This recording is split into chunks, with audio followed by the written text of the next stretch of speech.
¿Qué tal? Vamos a revisar el tema de transposición de grandes arterias y sus variedades. Esta entidad representa la cardiopatía congénita cianógena más frecuente en neonatos, con un porcentaje entre el 7 al 8% de las cardiopatías y con una incidencia que no varía mucho en la literatura, de 20 a 30 casos por cada 100.000 recién nacidos vivos, pues una entidad algo frecuente, y con una relación 2:1 de hombres a mujeres en cuanto a la frecuencia. Y la mortalidad sin tratamiento es alta, 30% en la primera semana, 50% al mes, 70% a los 6 meses y 90% al año. Se tienen varias teorías en cuanto al desarrollo embriológico, dentro de las que se incluyen anomalías de la septación troncocoronal, lo que va a implicar una septación anormal entre la aorta y la arteria pulmonar. También se incluyen anomalías del esqueleto fibroso, lo que va a ocasionar una continuidad mitropulmonar en reemplazo de la unión mitroaórtica. También la hemodinamia embrionaria anormal, causada por flujos discordantes secundarios a estenosis. Y el desarrollo inverso de las regiones que se sitúan por debajo de las válvulas semilunares, lo que va a provocar alteraciones de la válvula mitral, una continuidad de esta válvula y por ende una aorta anterior a la arteria pulmonar. Sin embargo, estas son teorías que no se han podido comprobar o reproducir. Se puede clasificar la transposición de grandes arterias en base a la anatomía. Una de las clasificaciones realmente, pues la nomenclatura es un poco compleja y actualmente pues se prefieren otras formas de clasificarlo. Sin embargo, pues desde los 80 hasta esta clasificación, que es la clasificación de Van Praag, la cual habla o lo clasifica en base a la relación que hay entre la aurícula, el ventrículo y los grandes vasos. Esta nomenclatura nos habla de, por ejemplo, en la primera columna, la S corresponde a una aurícula ubicada en situs solitus, la D a la dextroposición, un ventrículo donde el ventrículo derecho está ubicado al lado derecho y el ventrículo izquierdo está ubicado al lado izquierdo. Entonces, en fines prácticos va a haber una concordancia AB, una discordancia ventrículo arterial y una aorta alineada con el ventrículo derecho. En el segundo tipo va a haber un antero o levoposición de la válvula aórtica en relación a la pulmonar. En el tercer tipo, una discordancia AB con una concordancia atroarterial. Y en los últimos dos, en el cuarto, una concordancia AB con una discordancia BA. Estos van a presentarse como situs inversus. O sea, va a haber una levoposición de las vísceras. Y en el último va a haber una discordancia BA con una concordancia atrioarterial y un situs inversus, ¿no? Probablemente sí es algo complejo, sobre todo si no se está tan familiarizado con la morfología cardíaca. Existe otra clasificación. Para fines prácticos, la condición que predomina es la discordancia ventrículo arterial. Aproximadamente en el 80% se conoce como una transposición de grandes arterias simple, en la que podemos encontrar y clasificarla en base a las anomalías acompañantes.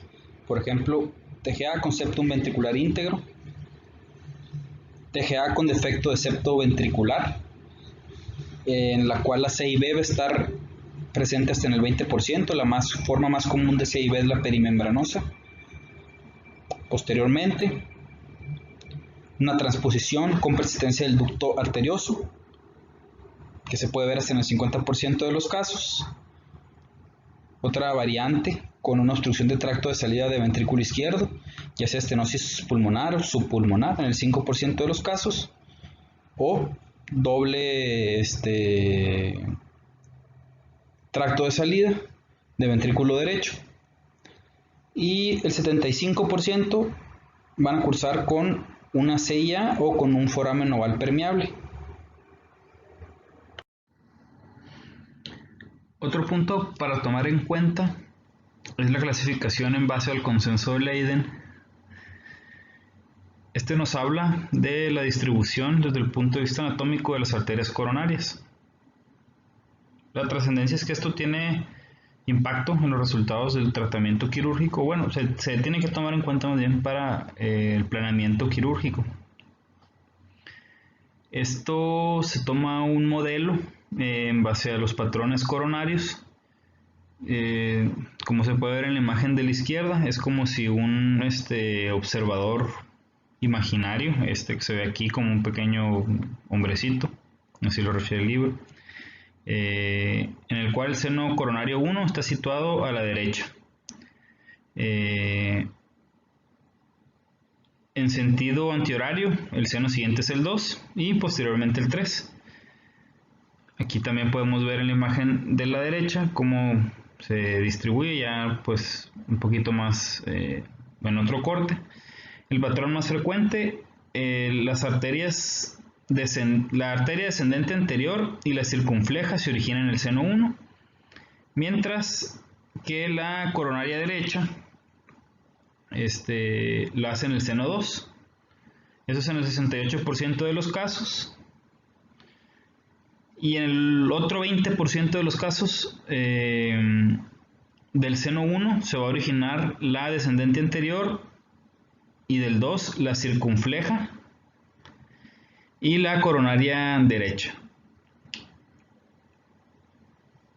Hasta en el 3% de las pacientes las coronarias van a ser intramurales. En cuanto a la fisiopatología de esta cardiopatía cianógena, se habla de una circulación en paralelo, es decir, no es un circuito, sino que funciona con dos circuitos independientes. En una, el retorno venoso sistémico pasa por ventrículo derecho, sale por la aorta, y la sangre venosa pulmonar pasa por ventrículo izquierdo hacia la arteria pulmonar. Ante esta descripción, pues no se puede permitir una mezcla sanguínea. Por lo tanto, eso es algo incompatible con la vida. Se requiere de presencia de cortocircuitos para que se pueda lograr esta mezcla, ya sea de una CIA, de una CIB o de un ducto arterioso permeable. Estos pacientes tienen bastante tendencia a desarrollar hipertensión pulmonar secundario a la saturación de oxígeno, al contenido de CO2 y al pH de la arteria pulmonar. Inclusive a edades de 2 meses ya se observan cambios en la circulación pulmonar. Sobre todo estos son los pacientes que tienen CIB, en los que tienen septum interventricular íntegro. Realmente esto pudiera ser más tardado hasta el año de edad y en un porcentaje mucho menor. De igual forma, de aquí radica la importancia en mantener esos cortocircuitos abiertos, principalmente el ducto arterioso, con la administración de prostaglandinas exógenas, ¿no? Otro punto a considerar de importancia es el comportamiento, la anatomía y la fisiología del ventrículo izquierdo, debido a que la disminución progresiva de las resistencias pulmonares pues va a disminuir la poscarga y se va perdiendo masa miocárdica, observándose para alrededor del segundo mes de vida una pared ventricular delgada, ya con cambios en su anatomía, lo que va a hacer que pueda soportar menos la circulación sistémica. Por eso es de suma importancia realizar la corrección quirúrgica en breve o de preferencia antes del mes de vida. Existen varias formas clínicas y obviamente estas se correlacionan con la cantidad de defectos acompañantes. Tenemos que los pacientes con un septum ventricular íntegro o una CIB pequeña, en las cuales los shunts intra y extracardíacos van a ser inadecuados. Es una cardiopatía cianosante severa que se manifiesta desde las primeras horas hasta el primer día, obviamente aumentando el porcentaje conforme va avanzando el tiempo. Puede haber un soplo sistólico eyectivo no tan específico. La radiografía, sobre todo si es en las primeras horas, al igual que el electrocardiograma, puede no mostrar ningún dato en específico y los datos de insuficiencia cardíaca van a ser leves. La clínica va a estar dada por la hipoxemia severa. Cuando la CIB es amplia, el flujo pulmonar va a estar aumentado, obviamente.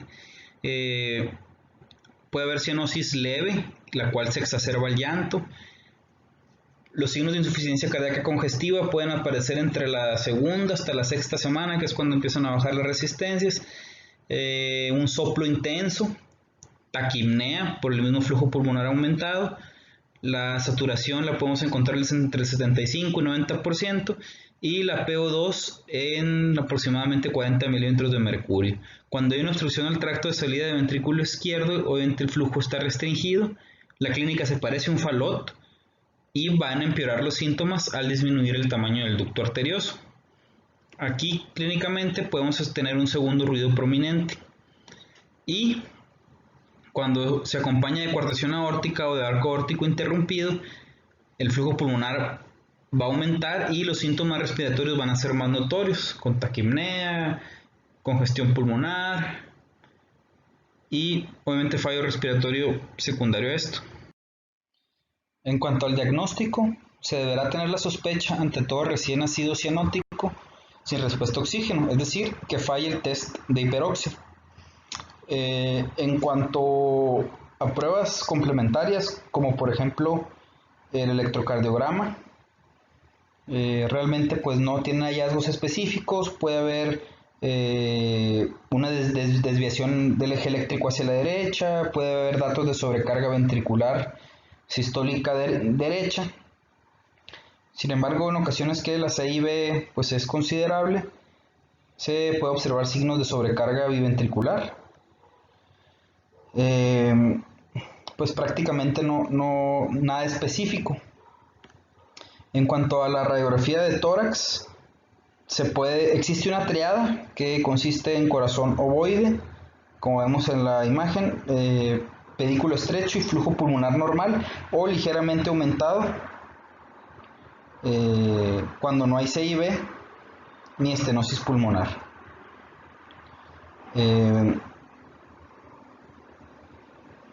Cuando hay CIB, de igual forma considerable, sí se pueden encontrar signos de hiperflujo pulmonar, pero igual estos signos radiológicos no son específicos. El estándar de oro es el ultrasonido bidimensional.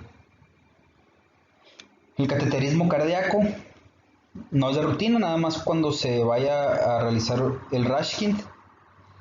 Y la angiotac nos va a servir más para valorar las variantes coronarias que pudieran ameritar manejo quirúrgico en la misma intervención.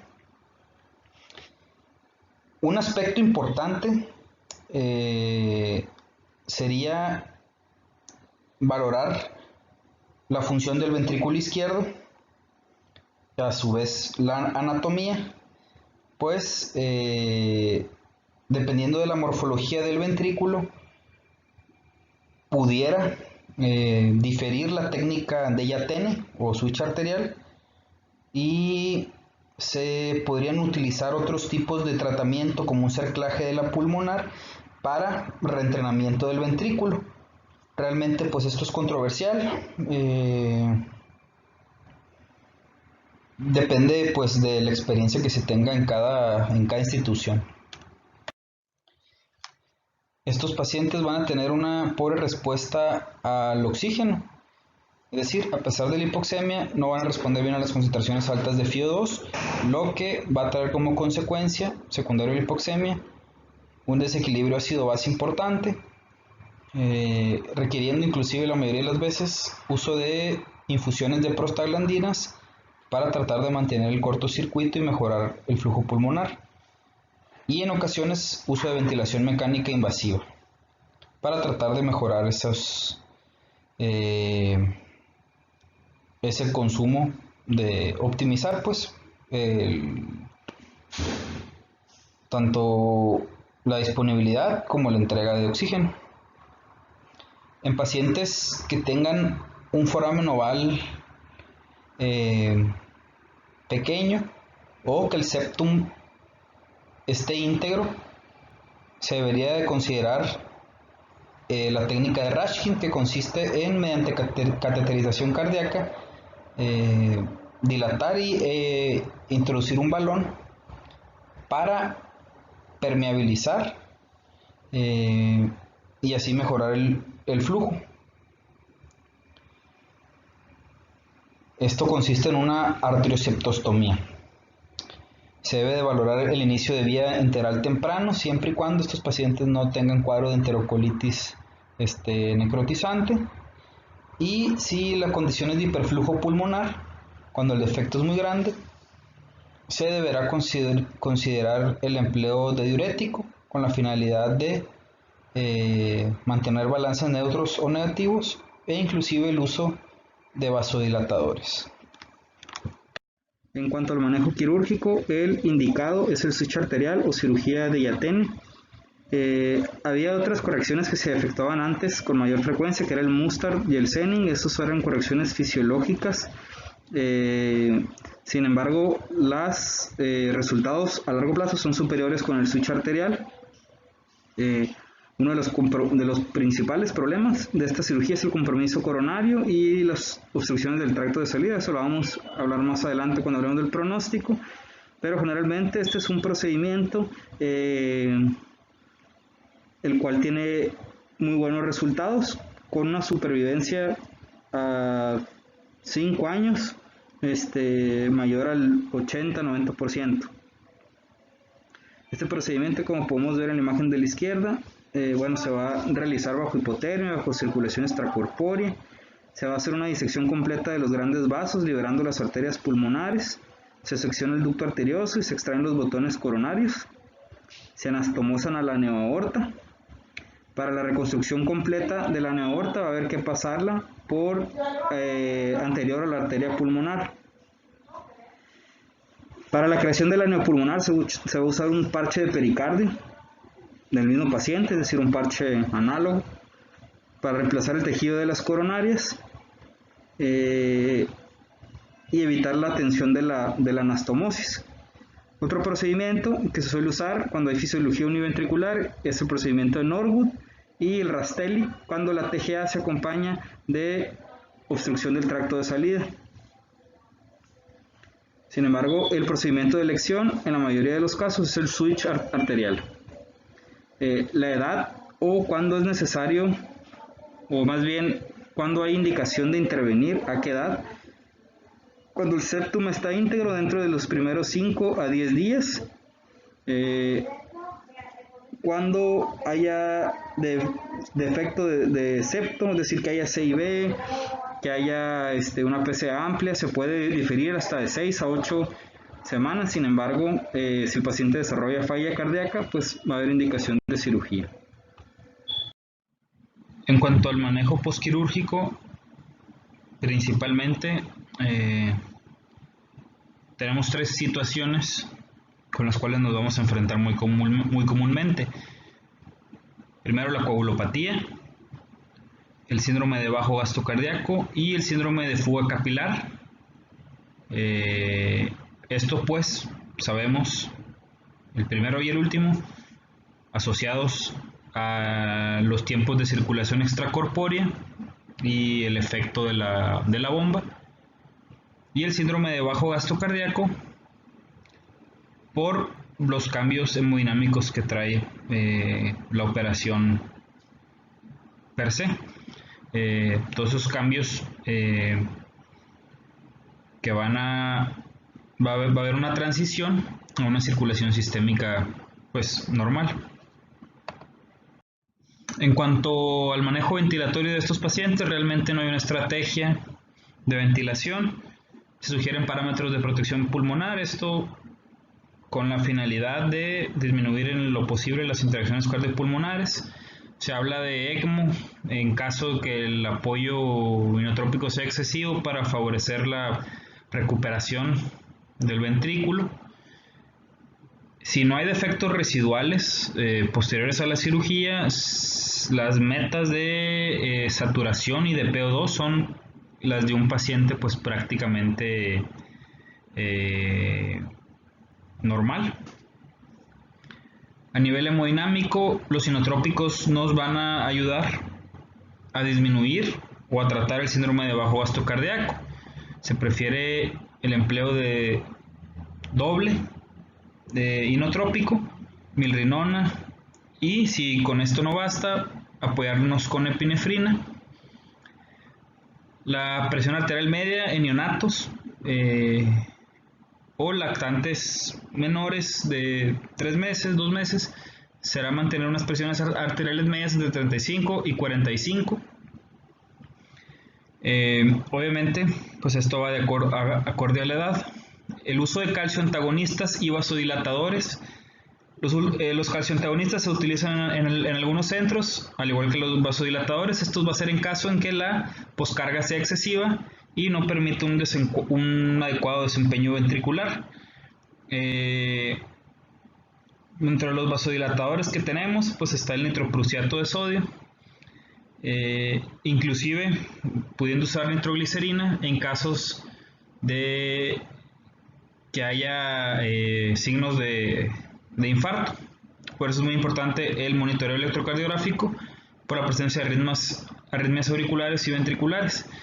El manejo hídrico tiene que ser alrededor del 50% del requerimiento e ir aumentando progresivamente, sobre todo las primeras 48 horas, que es cuando nos va a dar el problema de fuga capilar. De igual forma, si se requiere o si está justificado el empleo de bolos de cristaloides para reanimar, bolos de fluidos para reanimar, el de elección será un coloide, que es la albúmina el 5%. Obviamente, pues limitando el uso de bolos innecesarios, ¿no? Porque hay que evitar la sobrecarga, sobre todo, para disminuir el riesgo de más falla cardíaca, y la otra que si el paciente llega con tórax abierto, el edema que se va a acumular en tejidos no dificulte el cierre de la piel. A nivel neurológico se va a recurrir a un monitoreo electrocefalográfico si el paciente es de alto riesgo, que quiere decir si hay alteraciones neurológicas posterior a la cirugía, si el paciente presentó convulsiones o hubo un evento de paro. Todo eso pues va a haber que individualizarlo. A nivel metabólico se va a tener que, si dentro de las primeras 48 horas todavía no se puede utilizar el tracto digestivo por inestabilidad hemodinámica principalmente, se va a optar por una nutrición parenteral con un aporte considerable de proteínas, pero siempre hay que iniciar la vía enteral en cuanto se pueda y en cuanto haya estabilidad hemodinámica. Hay que acordarse el riesgo que tienen estos pacientes que tienen de desarrollar enterocolitis necrosante, derivado pues a la circulación extracorpórea. En cuanto a lo renal, es bastante frecuente el fallo renal, por lo mismo. Sin embargo, suelen responder bien a diurético de asa y a las tiacidas. Se sugiere, si el ritmo de uresis no es el adecuado, emplear furosemida en infusión. Realmente, pues está mucho la controversia si se usa en infusión o en bolo. La finalidad es mantener la uresis en metas. Y balances negativos las primeras 48 horas. Si de por sí pues el ultrafiltrado de la bomba nos puede ayudar un poco, siempre es importante tener muy en cuenta el balance, sobre todo las primeras 48 horas, que la fuga capilar es más excesiva. Bastante frecuente la coagulopatía, soporte transfusional, como concentrado eritrocitario, plasma, plaquetas, crioprecipitados. Dependiendo de la literatura, el Muñoz comenta que si el sangrado persiste a través de las ondas de drenaje de 7 a 10 mililitros kilo hora, se debe considerar una exploración quirúrgica. Otra literatura señala 3 mililitros kilo hora las primeras 3 horas. Se debe considerar reexplorar ese tórax. Y en cuanto a lo infeccioso, si el paciente sale con tórax abierto, en el hospital de Pittsburgh emplean profilaxis con cefalosporinas de tercera generación y vancomicina, y una vez se cierra se puede suspender, obviamente dependiendo pues de la clínica, dependiendo cómo van los cultivos, y sobre todo si el paciente pues sugiere algún dato de infección clínico o paraclínico. El pronóstico en general pues es bueno a largo plazo, depende del centro donde se realice. Obviamente, centros donde se tiene más experiencia, pues la sobrevida va a ser mejor. En general, pues estos datos son tomados del Muñoz de Cardiología Crítica. Entonces, pues ellos basan sus datos en la experiencia que tienen ellos en el Hospital de Niños de Pittsburgh. Hablan de una sobrevida hasta de 90%. Obviamente, hay secuelas, sí puede haber a largo plazo, pero no hubo necesidad de reintervención quirúrgica a 10 años en el 82% de sus pacientes y a 15 años en 75.7%. Ojo, habla de no reintervenirlos quirúrgicamente nuevamente. Sin embargo, desarrollan complicaciones como la estenosis de la neopulmonar con una insuficiencia valvular pulmonar. Estos habitualmente al llegar a la edad adulta sí requieren a lo mejor otra reintervención, que es colocar un parche para mejorar los datos de insuficiencia valvular pulmonar e inclusive dilatación de la neoaorta, pero con escasa o nula repercusión. Pudiera haber anomalías coronarias hasta en el 5% de los pacientes, que eso pudiera traducir arritmias. Y se ha encontrado que al llegar aproximadamente a la edad adulta, 20 años, tienen poca o tienen menor tolerancia al ejercicio que una persona pues sin esta patología de antecedente. De igual forma se ha asociado esta cardiopatía con alteraciones del sistema nervioso central. Sin embargo, esto cada vez se puede llegar a ver menos por el auge de la rehabilitación, fisioterapia, etc. Estas son las referencias y espero toda esta información haya sido de provecho.